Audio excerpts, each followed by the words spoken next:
At this point, I've been self-employed for about 15 years, and those feelings never go away. Yeah. Like, there are days you're just like, man, we got it. We're good to go. And days where you're like, well, I mean, we had a good run. It was fun.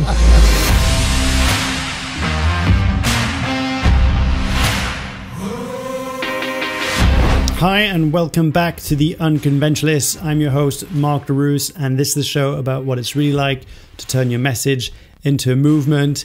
Now, the setting is a little bit different than usual, and it's been a long time in the making. As you can recognize, I'm not in the studio right now, at home, and you might hear my kids screaming in the background, and the audio and visual might be a little bit different than what you're used to. And this is the new world we live in. There's been a global pandemic since we last recorded Unconventionalists, and instead of waiting forever until the world finds its new rhythm and finding a new studio, since I've moved home since season 14 and we're in the middle of preparing season 15, I want to record an in-between series, an in-between season series with special guests on specific topics and people who can help you while we are working from home or working remotely to still get your message out there and have an impact on the world.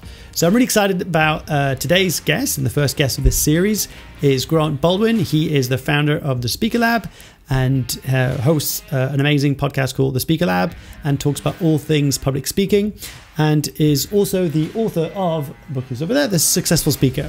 We'll talk a bit more about the journey and the process of how it was from going a public speaker to suddenly building a business, helping other people, building their public speaking brand. So without any further ado, I'm going to introduce you to Grant Baldwin. But before I do that, a big thank you to all of you who've been sending messages of support and asking what's happening with the podcast. And I'm quite active these days on my newsletter. So if you haven't joined, make sure to go and sign up at theunconventionalist.com/newsletter. It's where I release all the latest updates, some thought pieces, articles, all that kind of stuff. And it's been really cool actually to engage with the community while we're going through these weird times. But let me know how you're doing. Let me know, how are things for you? Has it been crazy, crazy good, crazy bad? Let me know. Either way, you can connect with me over on social media. I'm on Instagram at Mark Leruste, on LinkedIn, and of course on YouTube. So whether you're listening to this on Apple Podcasts, Spotify, or wherever you get your podcast, or you're watching this on YouTube. And by the way, if you're watching this on YouTube, just a heads up, figuring out some settings, the video settings and quality is pretty atrocious compared to what we're used to. But you know what? It doesn't matter, because the point is to get your message out there into the world. And sometimes you just got to make do with the quality that we do, and we live and we learn. But really grateful for Grant's perspective and insights. Enjoy this interview. Ladies and gentlemen, I give you Grant Baldwin.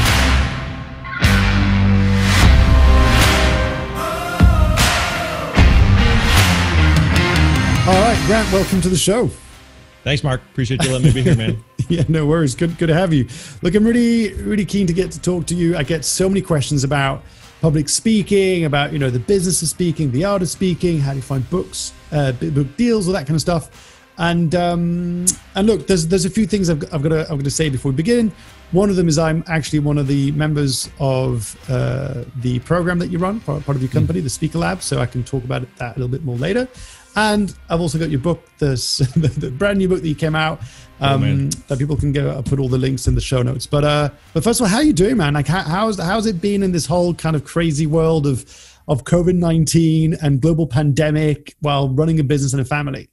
Yeah. So actually, business has been remarkably pretty well. So I've been very pleasantly surprised. I think at the beginning of all of this, if we look back and, like I remember like January, February, and there's a couple of entrepreneur buddies I talk with on a regular basis, and we're kind of looking at each other like, you see all that stuff going on in China? That's not going to get here. Oh, it's in Europe now, huh? We're good. We're safe. We're Americans. We're immune.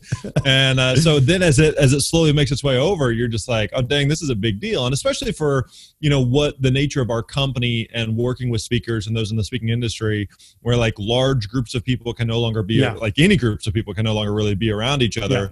And so it affects a lot of industries, but it certainly has had a significant impact on the speaking industry. So I was understandably pretty nervous and concerned those first few weeks of going like, crap, what's going to happen? How's this going to play out?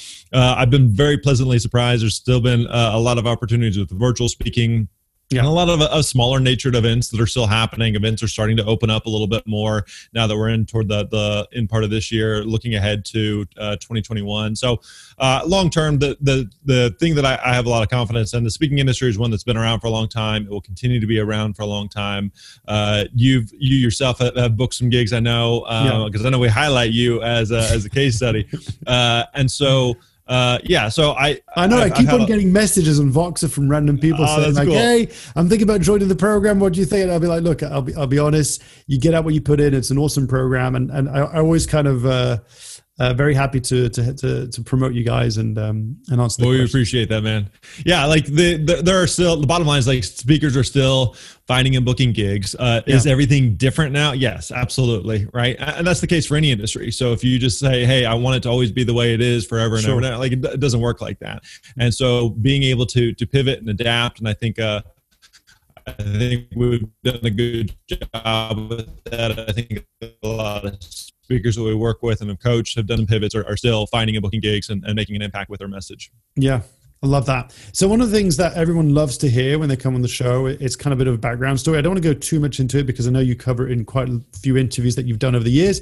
But one thing I thought that was quite interesting, so you know, your background in kind of public speaking, am I right in saying that you came through, like it was when you were at church and you kind of were inspired by a preacher? And what was it like for you the first time you saw someone speak and the impact those words had on you? Yeah, the earliest speaker that I remember that really had a significant like long-term impact was my youth pastor. So when I was in junior high and high school, the church that we were at, my youth pastor really had a big impact in my life. And I was just a great human being off the stage, but was a really good speaker. And that was something that really resonated with me and clicked with me. I always enjoyed speaking, the idea of speaking. You know, when we attended like a public speaking class in high school or something, and the chance to give a speech, I looked forward to. I felt like I was okay at it, and I felt like there was something there that I could be better at it. And so speaking was one of those things that I really, really enjoyed. So seeing him do it in that type of context was like, oh, okay, so that's one route that I could take to do that. And that's kind of the route that I was on. So I went to Bible college, was a youth pastor at a church for a little while, and it gave me a lot of opportunities to speak. And the way you become better as a speaker is you speak. And so I started to get better and started to have some more at-bats and reps. And I just felt like, yeah, there's something there, and I wanted to do more with that. So those, like for us Europeans who might not be familiar with the concept of youth pastor, is that basically you kind of talk to a younger population within your church? And does that mean that every Sunday, I'm guessing it's Sundays, but I don't know if it's another day, but my assumption is Sunday. Does that mean that every Sunday you've got to change your talk? Like you come up with a topic, like a passage of the Bible and how to make it relevant in today's world? Like how does that work? Yeah. So a lot of times, like the youth group, which is basically be like, you know, junior high or middle school or high school students would all be meeting together, usually like Wednesday night, kind of in the middle of the week. And then there might be like some Sunday stuff, but usually Wednesday night was kind of the main thing. And yeah, for speakers today, the majority of speakers are doing, you know, the same one or two talks, and they're always speaking to a different audience. So they always can basically use the same material and make that material better and better and better. But the challenge with being speaking in a church setting or speaking in any type of setting where you're speaking to the same audience every single week is, hey, if you tell a story this week that's really, really, really good and it's awesome, man, that everyone loved it and that just killed, you can't do it next week, right? It's not going to work week after week after week. Yeah, unless you go to like different church, every group, every Wednesday. That's the only way around it. Yeah, exactly. So it forces you, which in some ways is good, because it just forces you to come up with new material. Because if you're speaking to a different group every single week and you have a really well dialed in talk, then it's easy to kind of fall into a rut or routine because I know that this material works. I know that this story works. I know that this is funny. I know that this is engaging. I know that this is compelling. So I don't have to come up with new material. But when you're speaking to the same audience on a regular basis, it forces you to continue to come up with new material. So there's certainly pros and cons to it. That's awesome. So and then the story goes, if I got this correct, you know, as you were going through this and as you were going on your passage of speaking, then people are asking you about speaking. People are like, hey, how do you actually start speaking? But at one point, did you go from youth pastor to suddenly speaking at colleges and getting paid to speak outside of the church kind of system? When did that pivot happen? Yeah, so I'd been a youth pastor for a couple of years, and there were parts of the job that I liked, parts of it I didn't like, but one thing I really enjoyed was speaking, and I wanted to pursue a career as a speaker. I wanted to do more speaking, and so I started kind of browsing online and trying to figure out, like, is being a professional speaker, like, is this a thing, and who does this, and how does this work? And what year was this, by the way? I found a couple guys. Context wise, like how? Yeah, this would have been 2005, 2006, somewhere in there. So early Facebook days. Years or so. Yeah, way back when. And so I found a couple guys who were doing this, and I would email them and just kind of stalk them and ask them, just pepper them with questions, because at the time there wasn't a lot of great resources out there. Right. There was no podcast, there's no book, there's really no material on, like, how do you become a speaker? Like, how does this world work? And so, like, learned a couple things and started booking some gigs, and speaking is very much a momentum business, and it takes a minute to kind of get going, but once you get going, it's a little bit easier to sustain and maintain that. And so over time, I was doing a lot of gigs. I got to a point where I was doing about 60 or 70 speaking gigs a year, and loved it. I was having a great time. And you were booking yourself these gigs, right? Like, you didn't have a speaking agent. You were just kind of going out there, finding gigs. Yep. And I think that's, again, a thing that is helpful for people that we work with today to understand it is, I'm a white male from the Midwest in the U.S. Like, I've had a normal, average life. I haven't worked with any bureaus or agents or anyone that or won a gold medal or conquered cancer or anything that people would be like, oh, well, of course that guy's a speaker. I was really, really clear on, this is who I speak to, this is what I speak about, and this is how I can help, and really felt like we dialed in the systems of how do you actually reach out to, follow up with, and book gigs. And so it got to a point where several people were just asking me, like, you alluded to, like, hey, I want to be a speaker. How would I go about doing that? So we started teaching that here and there, and that continued to take off. And so that's the core of what we do today is teach people, like, the ins and outs of the business side and how to find and book gigs. Because that's, I'm guessing that must have been quite a big significant switch. And I carry both hats as well. Like, I coach and I also do facilitation, also do speaking. But going from building a speaking business where you're actually speaking as the main business to suddenly building a business where you're teaching other people, and that going through that transition, how was it to going from managing your own time to suddenly being part of a team, managing employees, and suddenly having a vision, people expecting you to answer problems and email inquiries, all this kind of stuff? Like, how was that switch for you? Yeah, it was a gradual switch. So it's not like on a Friday that you're just like, okay, I'm gonna I'm gonna slow down being a speaker, and I'm gonna go all in on the speaking coaching thing, and then on Monday, like, okay, now I'm doing that. It's all worked. Like, it doesn't work like that, And so there's kind of a gradual where I'm the coaching side is really increasing and taking off, and so I'm decreasing the number of gigs that I'm doing, or I'm being more selective on which gigs I'm doing, and it's a gradual process to. It's not an overnight thing at all. One of the things I really enjoy about what I do today is I feel like the Speaker Lab is the type of company, and the resources that we've been able to create, the book, the podcast, the training programs, are the resources I wish I had when I got started. When I was looking around, I was like, man, I would love a podcast with 300 plus episodes, like with what we have now, that I could just consume, or a book like The Successful Speaker, the book we just released that you alluded to, or, the training programs, or any number of things. Just like, because one of the things I felt like is I felt like I had the potential, but I needed the plan. I had the potential, but I needed the plan. I felt like I was a decent speaker. I wasn't the world's greatest speaker. I wasn't the world's worst speaker, but there was something there. And I just wanted to know, like, someone just tell me what to do. Like, I'll execute, I'll do the work, but just someone show me what to do. And so I feel like there's so many speakers that we work with today who are in that same spot. And Mark, that may be why you came to us in the first place, is going like, I like speaking. I want to do more speaking. Just tell me what to do. I'll do it. I'll execute. And obviously you have, and the results are there, but you just someone show me the path of what steps I need to take. And so that, hopefully that's where we've been able to fill a gap in the market. Yeah. And it's interesting because for me, when I joined, like, what sold me is because I was already doing speaking. I already had a website, already had a show reel. But it was kind of like, how do you take it to the next level? Like, how do you actually really position yourself? How do you, because I was struggling with that idea of, and you talk a lot about it, your metaphor around, do you want to go for a burger or a steakhouse or a buffet, right? Like this, like, why do you think, just off topic here, but why do you think so many people struggle? And I see this everywhere, right? Not just in speaking, but in anything. Why do people struggle so much with the concept and idea of niching?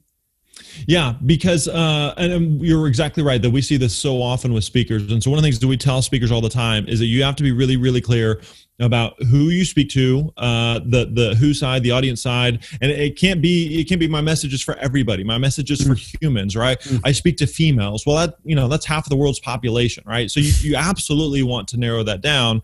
And then the other side is like, what's the problem that you solve for that audience? What do you speak about? And so when speakers say, well, what do you want me to speak about? I can speak about anything. I can speak about, leadership or marketing or podcasting or faith. You or name family it, I'll build it. Like that just doesn't work, right? And we understand this in other contexts, So let's imagine, for example, Mark, that you or I needed to have, God forbid, we need to have brain surgery. All right. Yeah, I use the knee we have a surgery choice. Yeah, like we have a choice. Like we could go to our local family medical doctor. They're a medical professional. They went to medical school. They are a doctor. They've probably done surgery before. They know more about the brain than you or I do, but they've never done brain surgery. Like I don't want that person cutting me open and trying to figure out my brain. Versus like someone who is a brain surgeon, and that's all they do. If you have a cough, you don't go to them. If you have the Rona, you don't go to them. If you've got a broken leg, you don't go to them. But if you have a brain issue, you probably go to that doctor and that surgeon because they are really, really good at one specific thing versus trying to be all things for all people. Yeah. And so that, again, it's counterintuitive because we think the more things we can speak about, the more problems we can solve, the more audience members we can appeal to, the more opportunities we will have. But nobody's looking for this generalist. They're looking for the specialist who's really, really good at that one specific thing. So it's difficult, but that's what every speaker and every entrepreneur needs to strive for. And what do you think is the secret formula for people to go from that resistance to acceptance and picking? I think a lot of times it comes down to just making a decision. Like we tell speakers all the time, like you're not getting a tattoo. You're not making a permanent decision. And so if you decide like, okay, I'm going to go down, I'm going to pursue this niche here, and then 6 months or a year, like I'm finding maybe a different route that's working a little bit better. I'm having a little bit more momentum over here, and you want to pivot that direction. Like that's fine. Okay. But we say all the time, like it's much easier to steer a car in motion than it is to steer a car in park. So when you have a car in park, like you can't turn the wheel, but if you get it going 1 mile per hour, like you can turn that, right? It still requires a little bit of effort.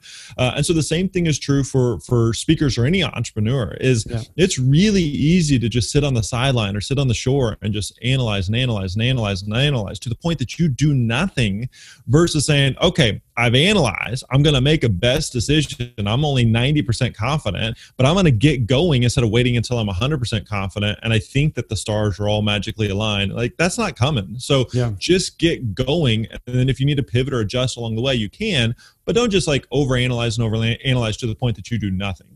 Get that. What's the number one question you get the most? For a lot of speakers, they're just like, how do I book gigs? What do I need to do? And a lot of times what we do is we start with what we've just kind of covered and talked about is before you can fast forward to booking gigs, you got to be really, really clear on being that specialist. Who do you speak to? What's the problem that you solve? Because so many speakers are just like, but how do I book gigs? Like, you got to do that part. You got to get that part because right it's first. The unsexy part, right? What I find is most people, they don't understand that if you don't get the foundations right, if you don't get the bottom of the iceberg, forget about the tipping point where everybody looks at you and you're the shiny object and you're on Instagram and YouTube and all this stuff. It's like if you're not clear on what you're communicating, by the time you get to a decision maker, you fall flat because they'll be like, I don't know where to position you. Like, I don't understand what problem you're fixing. Yep. You want to make it easy for people to make a decision. Again, we understand it conceptually with any other part of our life, but for some reason we think, well, that doesn't apply to me, right? Yeah. As a speaker, I can speak to anybody and everybody about anything and everything. Like, no, you can't, nor should you even try. So again, the more narrow, the more focused, the more clear you are, the easier it is to actually find opportunities.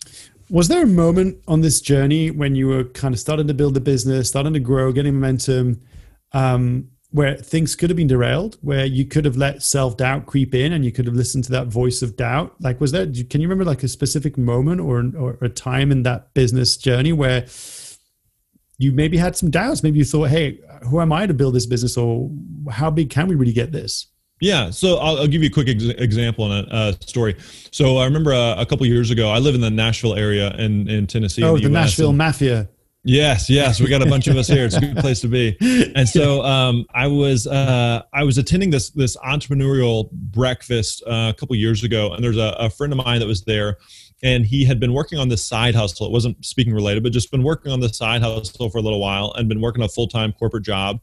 And he had just quit the job to go all in on the side hustle. And so I remember talking to him at this breakfast. This was the first week where he was all in on his own thing. I said, man, you're doing it. You're all in on your own thing. How you feeling? And I remember him saying like, man, I'm excited. I'm thrilled. I'm terrified. I'm overwhelmed. I'm, the whole gamut of emotions, right? Yeah. From one end of the spectrum to the other. And I remember telling him, I was like, hey, at this point, I've been self-employed for about 15 years. And those feelings never go away. Yeah.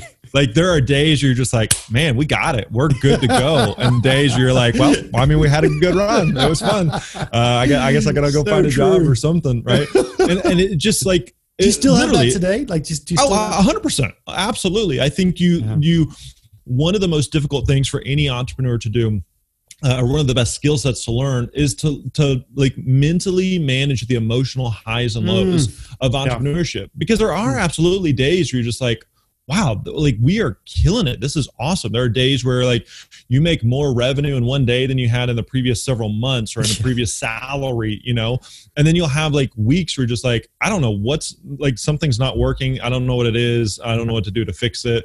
And it's just like these huge highs and lows. And like, that's part of it. And so I would say this, like any entrepreneur, speaker that you look up to, you admire, you respect, I promise you, every single one of them has the same doubts and fears and insecurities and worries 100%. That you do.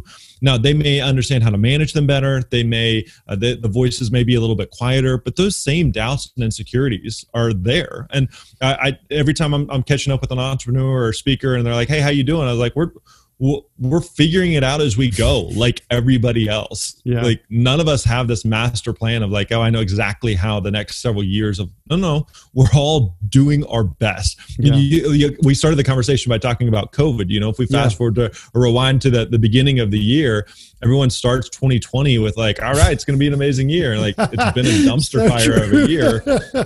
And like nobody expected that. Nobody expected like, oh yeah, this is the year that there's going to be a worldwide pandemic that's going to shut down everything. Like nobody expects that. So like you still deal with those doubts and insecurities and fears, and you have to roll with that, and that's again, that's part of what you sign up for by being an entrepreneur. And did you find that you had to level up? Like, I mean, this is probably also my personal experience. I feel like at every stage you reach a point where you've got to break through the next level of whatever that is, right? Like the story you're telling yourself, the limit belief you have, and you got to level up a little bit, and then until the next time.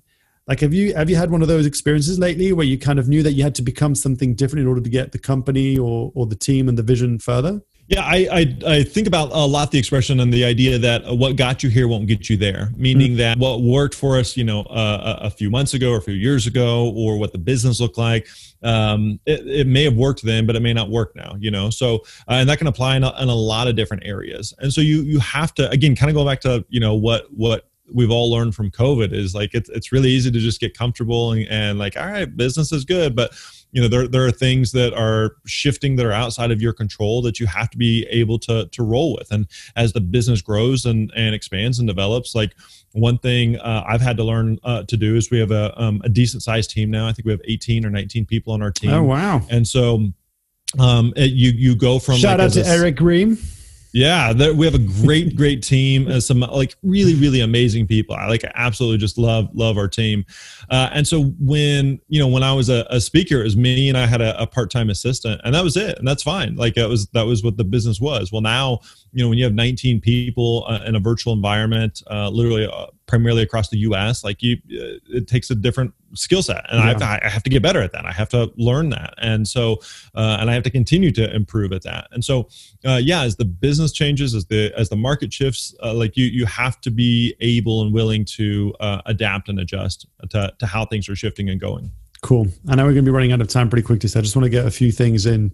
The Successful Speaker, a book that you pushed back doing for a long time, like your co-writer I heard an interview I think you had with Jeff somewhere where he basically he had to convince you, like you just were pushing it back. You're like, oh, it's not my thing. I don't want to do it. And it took like a while to get the right deal, the right publishing deal.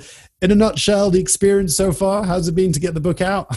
Great. I had a great experience. And yeah, so I think I'm an okay writer, but the idea of like, there's some people that are like, man, I want to write a new book every year for the rest of my life. I love writing. I love writing books. And I'm just like, like I get the value of books. But I actually self-published a book several years ago when I was doing a lot of speaking. And it's a lot of work. And I don't necessarily, there's things where you're like, it's a lot of work, but I love it. And there's things where you're like, it's a lot of work and I'm not going to sign up for it. And a book was kind of that for me. Like I'd written a book before. I knew how much work it was going to require. I recognized the value of a book, but I also knew that there's 1,000 other things that we could do to help move the needle in the business. And so when Jeff is a very good friend of mine, we've known each other for several years. He is a phenomenal author and writer, really understands creating a book, understands the publishing world. And so when, basically, long story short, he came to me and said, "Hey, you have all this content, these interviews, this training material, these podcasts. You have all of this info and insight and case studies and examples and on and on and on. Like, what if we work together and I actually, you have all this material. What if I'm the scribe and actually take all of this and turn it into a book?" And I was like, the idea of Jeff Goins writing your book, like, heck yeah, I'll sign up for that. And so we figured out what that would look like. And we had a great experience. Like he did a great job of taking, what was in my head and turning it into book form. So he was very much we joke, it's like a non-ghostwriter, like a named ghostwriter basically. But in this case, like and it was also part of the point was Jeff is he's a well-known author. He's a well-known writer. And so there are people in his audience and people, knowing that he was associated with the book, they're going to buy the book. So there's a marketing element of it as well. But yeah, very much, fast forward several months now and actually to back up, the book came out and then about less than a month later is when the world shut down, or at least here in the US it shut down. And so it was not great timing, but again, you couldn't have planned that, right? Like part of it. And I really recommend anyone listening to this go and check out the Speaker Lab podcast, because if you're interested in public speaking, or just adding speaking period to your career, to your business, there's so many resources, so many interviews you've had. I mean, it's pretty impressive. I think I'm on episode 142, 143. Cool. 300 plus episodes. So it's kind of like we've got I think 310 episodes now, and at the time this recording we've got the next couple months worth of episodes recorded. So yeah, we love doing it. It's a lot of fun, and if it helps a few people along the way, then that's awesome. Love that. So here's a few kind of fire quick questions, right? Cool. What is one thing that keeps you up at night? Honestly, I think sometimes it's the ebbs and flows of the business, and when you think about especially like what's going on in the world and going, okay, hopefully, hypothetically, we're at the tail end of this, or we've seen the bottom of it and now we're on the way up. But like, again, you have no idea. Maybe it's a pandemic, maybe it's something else, maybe it's some, God forbid, some horrible terrorism situation or some other like a natural crisis that's outside of your control. It just dramatically affects the business. And so there's a lot of things that we can control and a lot of things we can't do anything about. And so the unknowns can worry you at times, but at the same time, if you can't control it, you can't worry about it. So you certainly have to balance that. What's the last message you received from someone saying that your book, your podcast, or your course had a positive impact on their life? And do you remember what's that said? Yeah, like we get, whether it's an Amazon review or an email or a message of some kind, like those are always incredibly, incredibly humbling. And like I know, like doing the podcast, doing the book, doing the programs, like all that stuff it's a lot of work. But I think one of the most rewarding things for me is when I hear from someone who would say something like, "Hey, I went through your program or I went through stuff and I booked my first gig." Mm-hmm. Because inside the book, I talk about that very first paid gig. And I think about so much of that as like a domino, like when you push that first domino, like the momentum that creates going forward. And so I know what that very first paid gig did for me. So when someone says, "Hey, something that you helped create helped me to book my first paid gig. I can't believe I got paid to do this. Like, that is just incredibly, incredibly rewarding to me personally, because I know what that does for them. And more than what it does for them personally, I know what it does for their family, for their future. I know that, like, learning how to find and book gigs, how that's impacted my life personally, but also like how it's impacted my family, like my wife, my daughters, like our collective family has had a great life because of that very first gig, and because of the work that, you know, we've done since then, because of that first domino. So when someone tells me like, hey, I booked this first gig, I got paid for this first gig, like, that's incredibly rewarding, because I know the journey ahead for them and what that creates. Yeah, and I think I heard Yaya Baka say this. I think it's like, don't compare your chapter 1 to somebody else's chapter 20. And I think it's like, even me, I think when I was doing this research for this interview, I think I heard you say that you made almost up to $2 million worth of speaking gigs over your career. And that just feels astronomical, right? Like from someone who's, I'm not quite starting, but I'm, you know, in that journey. And I feel like, or maybe this is a question, like, what would be a tip to someone listening to this who might be starting on the journey, or who've already started the journey? Like, how do you stay focused on your next steps and not look at, for example, you or someone else who's got like a very prolific kind of speaking career, and just focus on the next domino? Yeah, you're exactly right. I think any speaker, entrepreneur that you look up to, you admire, you respect, like, everybody starts from zero. I think that's so important to remember, that everybody starts from zero. Anybody you look up to, you admire, you respect, you know, the Richard Bransons, the Mark Cubans, the fill in the blank, the Tony Robbins, like, they all started from scratch. They all had a time where they had none gigs, and then they did a gig, you know, and that gig led to a second gig, and so on and so forth. And, you know, there was a time where they'd made $0 in business, and then they made their first dollar in business. Like, everybody starts from zero. And so you're exactly right, Mark, that to not compare, you know, where someone else is several years down the road to where you are today. So let's take like a Richard Branson. The guy has, you know, hundreds of businesses that he's created. And if I'm going, well, I've only created a couple, and that's not fair. Like, yeah, he's just been at it longer. Like, he's been doing this a long time. And so he has way more experience than I do at this point. So it's not fair to think that, like, well, why am I not there? Like, he's just been doing it longer, right? Yeah. So, like, first of all, just like cut yourself some slack and give yourself a little bit of credit here, that like you're doing a good job. But also don't feel like that it's going to happen overnight. You know, we've been working at this for a long time. There's still people that are like, oh, I just came across you. It's like, gosh dang, we've been doing this for a while, you know, and like, you just heard about it, you know, and like, how long have you been doing the Speaker Lab for? Like, as an actual business, not just Grant Baldwin as a speaker? 5 years, 6 years, full time on the Speaker Lab. That's 5 years to build an 18 team, and I mean, it's pretty. It just takes time, you know, and so I think it's important for any entrepreneur, just enjoy the journey, enjoy what you're doing, enjoy what you're building, enjoy where you're at, and don't feel like you have to fast forward the process. Okay, cool. 2 final questions. Number 1 is if you could put a message in a bottle, right? Like, and you could throw this bottle back in time, and it might be to your former self, right? Like to your younger self when you're starting on this journey, or it might be to you got kids, I believe, right? Yep. Yeah, cool. 3 daughters. So 3 daughters, outnumbered, and so so you could send this message so that they could read it when they're older, and it would hold 3 truths that you hold truer than true, that you've learned about life, about business. What are those 3 pieces of wisdom you'd like to share with them? Yeah, the things that come to mind would be, I tell my daughters all the time, if I'm speaking specifically to them, I tell them all the time, one, like how much I love them and how proud of them I am. Like, I think I love being an entrepreneur. I love being a speaker. I love the speakers that we get to work with. But my most important roles on this planet are to be a good husband and to be a good father. And so if I'm a great speaker, if I'm a great entrepreneur, but if I drop the ball in those 2 roles for me at home with my wife and with my daughters, like I've really dropped the ball significantly.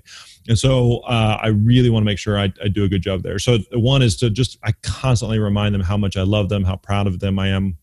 The second thing I remind them of is I tell my daughters all the time that work equals money. And so if you want something in life, you have to work for it. And like, hey, do you guys enjoy the cool life that we have? It's because dad and mom work really hard. And so it's not because we were given some, golden ticket or silver bullet or anything. Like we've created a good life because we've worked for it and we've earned it.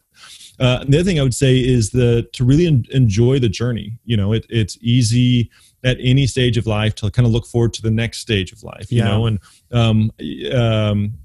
whether you're a parent and you're like, oh, my kids are little, I can't wait till they're older. And then when they're older, you're like, oh, I miss when they were little, and even literally this morning I was looking at, one of the things I do every day is kind of look at Facebook memories that pop up, and was looking at memories from, years ago when the kids were littler. You're like, oh, that was cool. It was a cool stage, but now like we'll never get that stage back. So let's enjoy the stage that we're in currently. And so just enjoying the journey, enjoying the process, even when like crap happens and when bad things happen, like that makes the journey that much better. Like if you go watch like a really good movie and like, it's some, romantic comedy or something, and it's this love story and it's just perfect and nothing ever happens to them. And like their lives are great. Like that's a really boring movie, like you need some crap to happen. You need some stuff to fall apart. You need to wonder, like, are they going to make it? Is this going to be okay? Is the business going to survive? Like you need some of those moments to remind yourself that that's part of it. It makes the mountaintop experiences that much better. So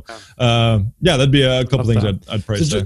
Complete on just a side note, it's this is maybe like a complete selfish question. It's the idea of how do you manage that balance between being a dad and an entrepreneur / business leader? Because that's something that I know I dropped the ball. Like I feel guilty when I'm with my kids because I think of all the stuff I need to do. But when I'm here, I'm thinking about my kids that I should be playing with them. Like, how have you found kind of I don't know, any tips you can share with me and any other fellow business dads?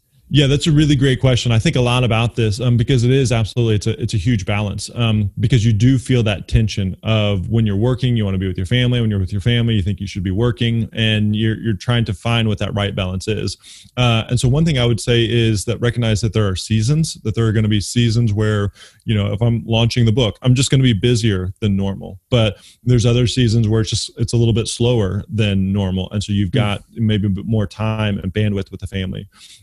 Also recognize that like I try to have some hard boundaries on I'm not perfect at it, but I've gotten better at trying to stay off my phone nights and weekends and be more fully present with my family.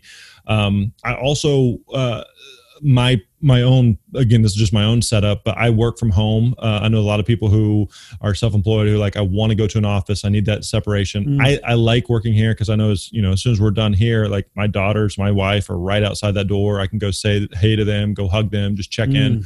So I like, my wife homeschools our daughters. So we are together a lot. I get to see them a lot. Even if it's just, 30 seconds here, 60 seconds there, just a quick hug. Hey, how's your day going? I love you. That sort of thing. Those little moments, matter.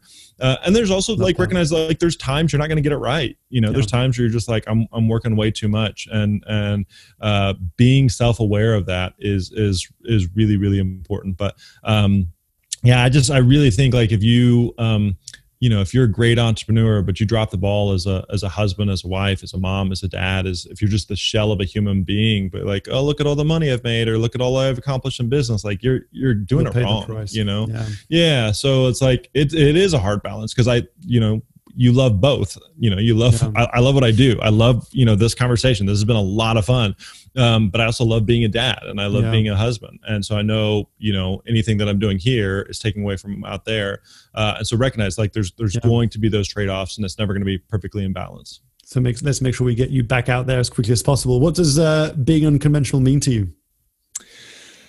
So one thing I think a lot about, especially for our business at the Speaker Lab, is we don't have to do things the way that everybody else does them. Meaning that I'll give you a couple of examples. Like everyone has, or not everyone, but a lot of people have a in-person office space, like I mentioned, and I really enjoy. Like I want to work from home. I want to be with my family. We force our team members to take vacation time, and we just tell them like, you can't check your phone. Like you're not allowed to check in, and not like this. Hey, go on vacation, but kind of be on standby in case we need you. Like no, like sorry, you're not allowed to talk to us while you're on vacation. And like, just like, we really want to take care of people and make sure that we're providing a great atmosphere and a great culture for our team. And same with our students, you know, like and again, you're a recipient of this. Like, we provide a lot of coaching and a lot of support, and that comes with a lot of overhead for just running a business. There's a lot of coaches that are available to help serve and support our students, but we don't want to just say like, you know, hey, here's a book. It's a good book, but you're on your own. Good luck. Like, no, we want to be in the weeds and the trenches with you to help you implement and apply and see results in your business. So, yeah, there's certainly some of those unconventional things that are part of it. Part of being an entrepreneur. Yeah, love it. Look, where do you hang out most? Where can people find out more about you if they want to get involved with the Speaker Lab? What's the best place to kick off the journey? Yeah, everything we do is over at thespeakerlab.com, thespeakerlab.com. Like we've touched on, we have a podcast by the same name, the Speaker Lab Podcast. So definitely go check that out. But yeah, and I'm available anytime you want to ping me. My email is grant@thespeakerlab.com. So hit me up if there's anything I can do to serve or support anyone. And yeah, if anyone expect a few emails. How do I book my first gigs, Grant? Step one is to make sure you get the book. Yeah. But happy to help however I can. Yeah. And I know what it's like to be at the early stages of building and growing a speaking business. So happy to help others who are on the journey. Hey, I appreciate you. And I just want to acknowledge you just wholeheartedly, genuinely. I think the thing that you've built at the Speaker Lab is amazing. I often use it as an example of a company who's managed to really bridge the world of online with also coaching and support. Like the level of stacked value that you add on the program. Like for me, it was a no-brainer. I remember when I forgot who I was speaking on the sales call. And they kind of showed me like, hey, here's what you're going to get. Like, could do it for your website. And I'm saying, I don't know if you're still doing this in the lead program, but like, do it for your website, do it for your speaker reel. We'll get you these leads. We're going to get you this program. You're going to get this one-to-one support. And I was just going, it's a no-brainer. And like, you managed to create a no-brainer offer. And I salute you for that, because it's not easy and it requires sacrifice and heart. And thank you for helping people, you know, on a similar mission as mine, and to go out there and have an impact with a message. And I appreciate you for it. It's an honor. Thanks, Mark. I appreciate the kind words. Great to have you on the show. I appreciate you letting me be here. There you have it, folks. I hope you enjoyed that. That was the first episode of the In Between Seasons series, video interviews, where I'll be jumping in with some experts on a specific topic and a specific challenge and problem. If you'd like me to interview anyone in particular, let me know. Drop me a message or write a comment below in the YouTube video, or drop me a message on social media. And if there are any particular topics or challenge that you'd like me to cover in the coming series, let me know. That might be a big question on your mind or your head that you want me to tackle. Then I can't wait to answer it. So until next time, thank you for tuning in. Thank you for your patience, and I hope you enjoy this In Between Seasons series. I'm really excited to jump back in. It's a little bit weird to be back at home, but it reminds me of the good old days when I first started the Unconventionalists podcast back in 2015. And of course, today's guest can find all the information over at thespeakerlab.com, and also go and check out his podcast, The Speaker Lab. Appreciate you. Your message matters, and I'll see you next time.